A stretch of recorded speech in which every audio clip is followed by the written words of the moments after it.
All right, ladies and gentlemen, it is your boy, Deluxe Man, and we are live for your Hell in a Cell 2015 review. I have to say, as I let you guys file in, because you know how I do my reviews live, I always do a pre-show spiel to let my fans file in, and then I give you guys my thoughts on the show. And if I think it's good, if I thought each match was good, give you a rating for each match and overall grade for the show, and you give me your thoughts, and you know how it works. Um, for me, when it comes to Hell in a Cell, I've always thought Hell in a Cell was one of those pay-per-views that I could just never get into because I felt that it was just a waste of the gimmick. I felt like having a Hell in a Cell pay-per-view hindered the Hell in a Cell gimmick from being used in other aspects, because you would think WWE would be like, why even have a Hell in a Cell match at any other show when we can just have a Hell in a Cell pay-per-view, and I just felt that was lazy, if you get me. However, I felt like tonight was a rare occasion where I thought the show delivered on all levels. I felt like this was a really good showing by WWE finally.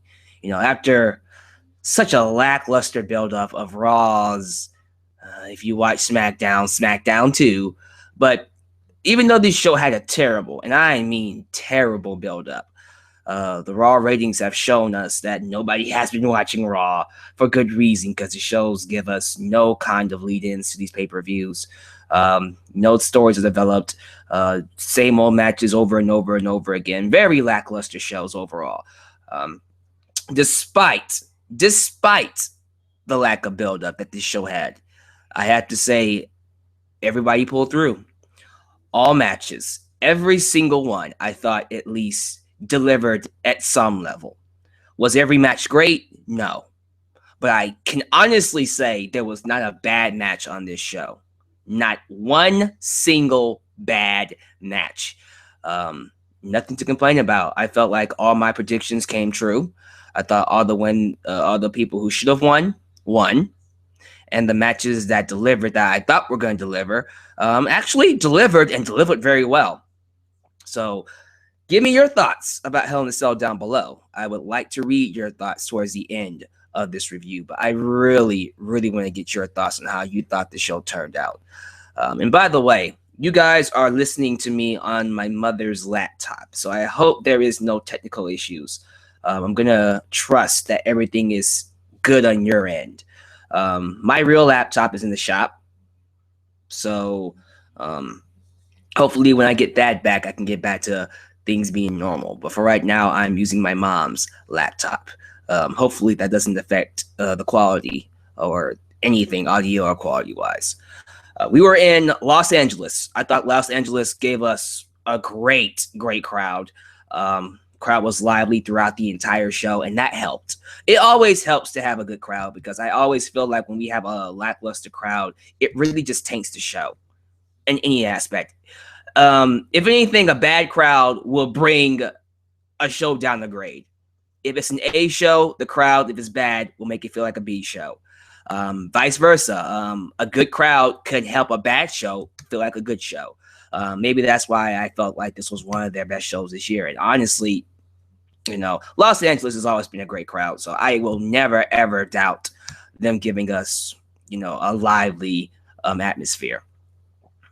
Tons, and I mean tons, of clean finishes tonight, which I applaud WWE for. I got so sick of seeing every single DQ, unclean finish happening throughout the course of the last month or so, even the last year. It was refreshing. It was very refreshing to have an entire card of victories. At least one match had a dirty finish. It was a dirty finish. It wasn't like a DQ. It was a straight up, they cheated to win, which is fine. Every match had a winner, and that's how it should be. At pay-per-views, rarely should a pay-per-view match end in a DQ. Rarely. Pay-per-view matches should always end clean, legit.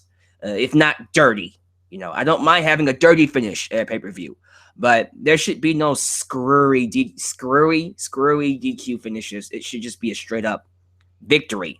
He won because he was the better man or because he outsmarted him. You know, so that was good. Celebrities were here. I didn't really care for the celebrities. So if you guys saw someone that you thought was awesome, great for you, because I didn't. They just felt like D-List celebrities. I think most of them hosted Raw at one point. All right, I think I've waited long enough. You guys are here to see me talk about Hell in a Cell, so let's get to it. Pre-show match was Dolph Ziggler, Cesaro, and Neville taking on Rusev, Sheamus, and King Barrett. Fun match. I felt like, you know, Cesaro clearly was the highlights. Los Angeles was absolutely behind him. And I think because of them getting behind Cesaro so well, it forced WWE to give him some credit, because later on, I think it was like last hour, they reflected back on the pre-show match and actually gave Cesaro some credit. You know, although all 6 of them had a really good match, it was just a fun match. I felt like it could have been on the main card. You know, but the good guys win. Neville, Cesaro, and Dolph Ziggler go out there and beat Rusev, Sheamus, and King Barrett, and I was happy with that result. Cesaro shined, Neville shined, Ziggler shined. So the crowd was happy with the match. I was happy with the match, and that was your pre-show match. Then we get into the main card. We open up the show with the United States Championship Open Challenge. John Cena comes out, and throughout the night, people were predicting. People like Dean Ambrose, Tyler Breeze, Samoa Joe. Someone even said Santino Marella. But the big news going around that it was going to be Daniel Bryan to answer John Cena's challenge. Now, those of you who are not aware of the story behind Daniel Bryan currently is trying to fight his way back into the ring. In other words, the story goes, he was cleared to wrestle. Everybody knows he was out because of concussion. Concussion. He was out because of a concussion he suffered earlier in the year. His doctor, his personal doctor, cleared him. But the WWE doctor is very hesitant because of the concussion lawsuits going around. And he's all like, oh, we don't need another lawsuit on our hands because Daniel Bryan got hurt. So he's reluctant to have him wrestle. So what Daniel Bryan's doing right now is going to a third doctor. And if the third doctor says yes, they kind of have no choice but to let him wrestle, or he has the right to just go wrestle somewhere else.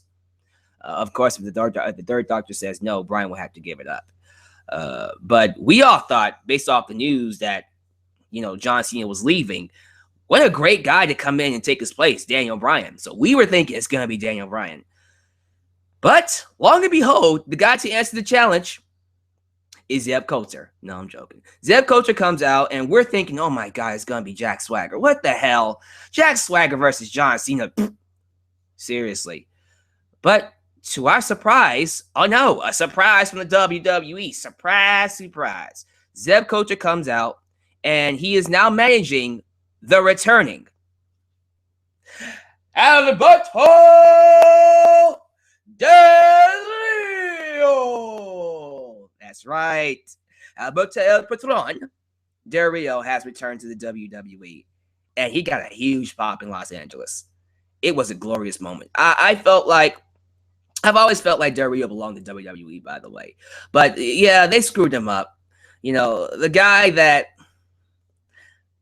disrespected him, that made that racial slur, that got him fired. You know, that was a lot of BS. He did not deserve to be fired. But WWE brought him back because they realized they screwed up. And, you know, Del Rio, you know, seeing him wrestle on the Indies, seeing him wrestle in Lucha Underground and, you know, other companies, and seeing him be himself. I feel like when he's himself, he's awesome. When he's just being Alberto Del Rio, Alberto El Patron, whatever you want to call him, he's an awesome wrestler. Because he is. He's a great performer. And when they had him try to be that rich, 10,000 cars kind of guy, it just didn't work. Del Rio should just be Alberto Del Rio. Be himself. And I think he'll get over just fine. And man, I hope that's what they're going to do with him. Please don't book him as badly as you did before. But this match against John Cena was a really good match. John Cena once again showcasing his in-ring ability and telling us once again that when he can get it done inside the ring, he can get it done. And to our surprise, Del Rio ends up beating John Cena clean. Del Rio strips John Cena of the United States Championship and walks away with Zeb Coulter as his manager. So my only issue with this is that pairing, Zeb Coulter and Alberto Del Rio. I thought Zeb Coulter was a conservative. Yeah, he's a conservative. You know, he was almost in a sense, if I dare say, a Confederate. I don't know. And all those years of him talking so badly about the Mexicans and Mexicans this and the Mexicans that, to see him pair up with Del Rio is very, very, very, very weird. However, I am open to seeing where it goes because Zeb Coulter is a great manager, and I think someone like him can really help Del Rio. So we'll see what happens. I would prefer him to have Ricardo, but I doubt Ricardo's coming back. It is what it is. But Del Rio is back. He is the new United States champion, and I think he's going to take John Cena's place as he goes away for a couple of months. Now, I'm pretty sure he'll drop it back to Cena when he comes back, but it is what it is. But yeah, Del Rio has returned, and he is your new United States champion. Then we kick things off. Well, we kick things off the United States Championship. We follow things up, with the very first Hell in a Cell match, which, you know, I said in my preview that they should open with a Hell in a Cell match.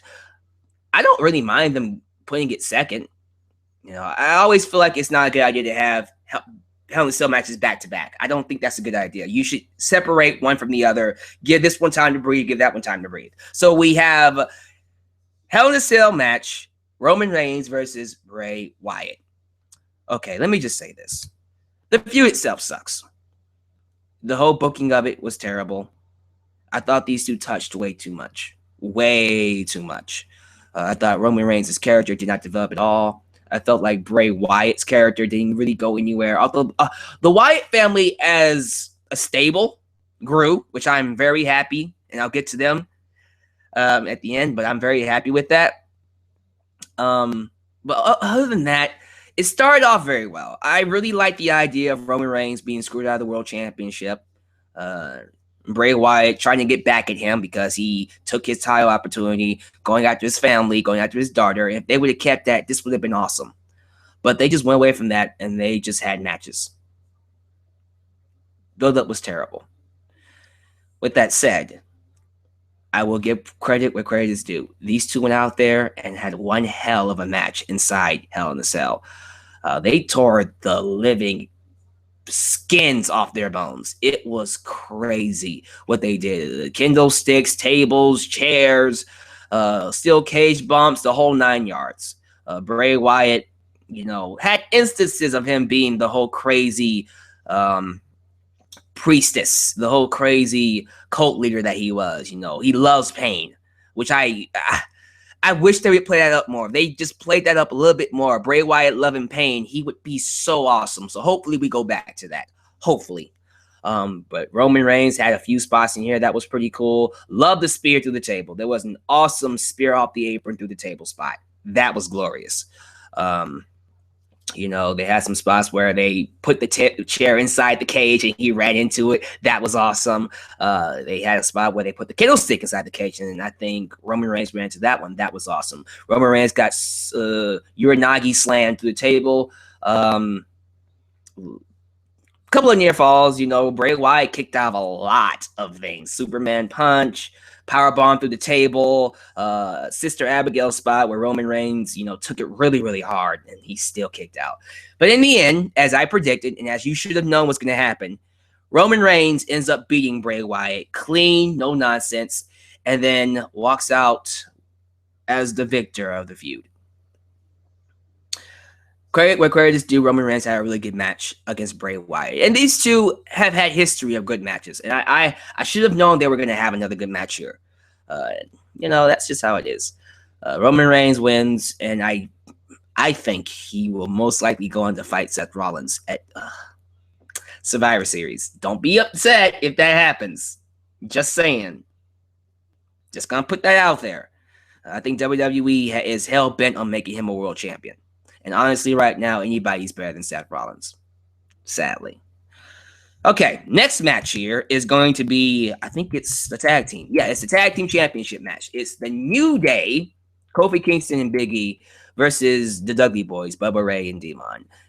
Apparently, Xavier Woods was taken out of action because of the power bomb, the super bomb on Raw. So he was the link that cost the Dudley Boys the championships. Now, before this match, I made, again, at my preview, I was very confused at why we didn't do a tables match, because I thought this was called for. After seeing the results of this match, I think we're going to get our tables match at TLC. And I think that is where the Dudley Boys will win the championships, because unfortunately, they didn't win it here. I love the promo before the match. I love Kofi and Big E being themselves. They're just fun. Kofi Kingston, Xavier, and Big E are just fun. They're awesome. One of the best parts of WWE, Raw, whatever you want to say. And Dougies are awesome, too. This match itself wasn't as awesome. This was a pretty... It wasn't a bad match. It was just blah. And the reason why it was blah, because I feel like I've seen this match 10,000 times, too many times. And that's only because I have seen it too many times. I've seen it on Raw. If I watch SmackDown, I don't watch SmackDown. But if you watch SmackDown, you've seen it more than I have. These guys have had 6-man, 8-man tag matches. It's just bad. When you touch so many times, it's hard to really get into your matches unless you up the ante. So when they have a tables match, I think it's going to be a great match. But until then, we're just stuck seeing these guys have tag matches. They have got to change it up some way, somehow. Seriously. New Day retains because I think Big E hits Devon with the trombone, the broken trombone, Xavier Woods' trombone, and then Kofi Kingston capitalizes. No, he hit Bubba Ray with the trombone, and then Kofi Kingston capitalizes. I will say this. I love the tribute, the Eddie Guerrero tribute that Kofi Kingston pulled off during the match. That was awesome. I really appreciate that. We are coming up to 10 years of Eddie Guerrero's death. I have a special video for that, by the way. But yeah, 10 years ago, I don't remember the day he died. I think it was November the 10th. Don't quote me on that. But 10 years ago from November, Eddie Guerrero passed away. Very sad death. Very sad. So it was great seeing some tributes to Eddie during some of the matches tonight. But Kofi doing the whole lie, cheat, and steal bit with the trombone, acting like he got hit with it and throwing it to Bubba Ray, that was awesome. I really liked that. But New Day retains in a dirty way. But Kofi Kingston did, in fact, pin Bubba. There was a finish, which I really appreciate. So we're going to get that feud continuing probably all the way into TLC, which is awesome. Women's Championship. Oh, sorry. Divas Championship. Gotta get it right. I did that on purpose. Divas Championship. Charlotte versus Nikki Bella. So to all the Bella Twin fans who hate me, and I mean hate me because of how badly I rip on the Bella Twins and not give them credit, take a picture. Record this moment because I'm about to give Nikki Bella some credit. Oh my God, I must be sick. No, this is me being a fair, objective, giving a fair and objective review on a good Divas match, a really good Divas match. This is one of the reasons why I wanted Charlotte, Becky, Sasha, and others to come up to the main roster so we can get matches like this. I thought this match between Charlotte and Nikki Bella had to have been Nikki Bella's best match. It has to be her best match in WWE. It was a glorious match for her. Really good match. I enjoyed it. I thought Nikki looked really good in this match. Both of them, Charlotte and Nikki, looked really good. And when you have someone like Charlotte to work with and work through, it really, really helps for these girls. So I thought they went out there and put on the best match they possibly could. I cannot believe how good that match was. I loved a couple of spots. I loved the Charlotte coming off the top rope. I think Nikki was going to hit her with a German suplex off the top rope, and Charlotte did a freaking backflip off the top rope and had Nikki land on her freaking head. That was a glorious counter. I love that. I love the spots where Nikki was working on her back throughout the night, and then while Nikki was getting beat up and Charlotte goes to lock in the figure 8 and she goes to do that back bend, she couldn't do it. Why? Because her back was hurting from the beats. Oh my God. The back was hurting from the beat down. Storytelling, guys. Something matters. That realism really helped this match. And it made Nikki look even more like a really good wrestler. I really enjoyed the Alabama slam on the apron spot on the outside. That was, that was glorious. And you got me. You got me when I start to think, oh my God, Nikki's going to get the championship back. She's going to get the championship back. Oh my God. She didn't. Of course, Charlotte ends up, still locky in the figure 8, despite Nikki being up her back, because Charlotte is a freaking awesome champion. And really good match. Really good match. Applaud to Nikki Bella for having a really good match. See, guys, I can be a fair reviewer. I can come up here and actually tell you guys that these girls are going out there and having good matches. And when they do, they get credit for it. When they don't, they don't. It's not because, although I'm not a Bella Twin fan, I will say that they will have good matches from time to time, and they did. Nikki Bella had a really good match, her best match in WWE. Props to her. But I will say this, being who I am, finally, we are moving on from the Bella Twins. Thank you. Let's have someone else in that spotlight. Bellas can take a step back and work their way back up the ladder. Or do something else. Finally, we're moving on. Paige and Charlotte, Sasha and Charlotte, Sasha and Paige, Becky Lynch and Paige, Becky Lynch and Charlotte, Becky Lynch and Sasha, Bayley coming up, doing them. It's time we go on to some new divas. Female wrestlers. I'm tired of saying divas too. Female wrestlers. But again, both of them had a really good match. I'm very proud of all of them. But rejoice! The Bella Twins are no longer in the title picture for the Divas Championship. Hallelujah. Then we get to the World Heavyweight Championship. Yeah, this match is going before the Intercontinental Championship. Very weird. Seth Rollins versus Kane. You know what? They had the best match they could have. It was a decent match. It wasn't terrible. It had some good things in it. A lot of very lot of clunky spots. Table spot where there was a table spot where Seth Rollins was going to powerbomb Kane through the announcer's table. He was going to get powerbombed through another announcer's table with the chokeslam, but he countered it. Was going to powerbomb Kane through the table. The table didn't break, and I thought it took away from the spot. I was like, damn, what a terrible time for the table not to break. It really hurts. It really hurts your spots when the tables don't break. It doesn't make it as strong or impactful. But besides that, man, again, I love the Eddie Guerrero tribute. Seth Rollins did a frog splash. That was awesome. And I love Kane pulling off a top rope clothesline. I haven't seen Kane do a top rope clothesline in like forever. It's been a while. So it was cool seeing him do that because he hasn't done it in forever. In the end, all I wanted out of this match was for Seth Rollins, who has gone, I think, at least 10 matches losing. Like, he went 10 matches since he beat Sting. He went like 10 matches. Hasn't won one. So all I asked for was get him a clean finish against Kane. At least against Kane. And he did. He beat Kane, no BS. He beat the big red machine. Not Demon Kane. How much do I have to pay to get them not to say Demon Kane? But he beat the big red machine. Clean. No BS. And guys, it was awesome. But again, decent match. They did the best they could. Another decent match was the Intercontinental Championship match. Kevin Owens versus Ryback.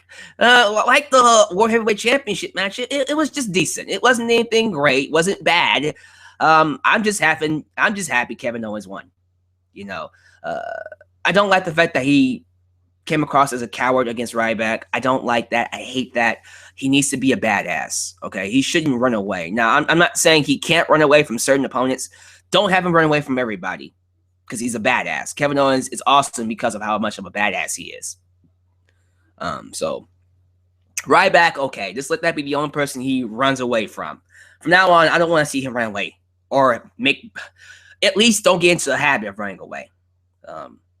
Match was all right. I'm very intrigued with why this match followed the World Heavyweight Championship match. Very intrigued about that. Just saying. Kevin Owens retains. So hopefully, again, if you guys have been noticed it, we have been closing the chapter of a lot of feuds. Alberto Del Rio, United States champion, something new. We ended the Roman Reigns and Bray Wyatt feud. Awesome. We're going to continue the Tag Team Championship feud between Douglas and New Day. Okay, that's fine. But we ended the feud between Nikki Bella and Charlotte. So the Bellas are no longer going to be going for the Divas Championship anytime soon. We ended the feud, thank God, between Kane and Seth Rollins. And we ended the feud between Kevin Owens and Ryback. So clean start for a lot of people. Just a clean start. Then we get to the main event. The main event match of the evening, Hell in a Cell, The Undertaker versus Brock Lesnar.